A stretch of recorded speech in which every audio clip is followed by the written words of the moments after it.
Why more fights in married life? మనం భార్యాభర్తల సంబంధంలో గొడవలు ఎక్కువ ఎందుకు అవుతున్నాయి అనే దాని మీద ఆలోచిస్తే మోస్ట్ ఆఫ్ ద టైమ్స్ ఏంటంటే భర్త భార్య చెప్పేవి వినకుండా పట్టించుకోకుండా వదిలేసి సమస్యల నుంచి ఎప్పుడు అవాయిడ్ చేయడమో దూరం వెళ్ళిపోవడమో, ఇప్పుడు వద్దులే ఇప్పుడే ఎందుకు ఇది చిన్నదే కదా అని వదిలేసి వెళ్ళడమే దీనికి పెద్ద కారణమని రీసెర్చర్స్ లో తేలింది. ప్లీజ్ ఒక భర్తకైనా ఎవరైనా మెన్ పార్ట్నర్ అయినా లైఫ్ లో రిలేషన్షిప్ లో ఎవరికైనా డోంట్ గో.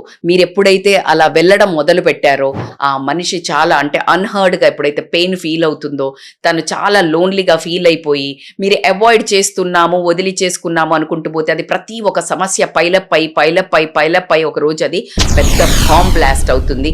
అది చాలా పెద్ద డ్యామేజ్ క్రియేట్ చేయడం జరుగుతుంది. మీరు అనుకున్న ఈ రోజు ఈ ముచ్చట డిస్కస్ చేస్తే చాలా గొడవ అవుతుందని మీరు అవాయిడ్ చేసిపోతే అది కనుక పెద్ద బాంబు ఎప్పుడు విస్ఫోటనం అవుతుందో మీకే తెలీదు. సో కాబట్టికే మీరు ఇమీడియట్ గా కూర్చోండి. ఒకవేళ మీరు అట్లాగే అవాయిడ్ చేసుకుంటూ పోయినట్టయితే ఎవరో ఒకళ్ళు తన వాయిస్, తన గొడవ, తన బాధ వినడానికి ఎవరో ఒకళ్ళు దొరికితే there is a chance to cheat.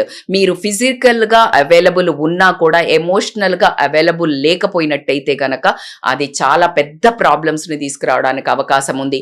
ఈ రోజు ఈ వీడియో చూసిన తర్వాత ఇమీడియట్ గా మీ పార్ట్నర్స్ తో కూర్చొని ఇమీడియట్ గా అసలు మీరు ఏమైనా ఉంటే కనుక డిస్కషన్స్ చేసి సింపుల్ గా సొల్యూషన్స్ చేసుకోండి.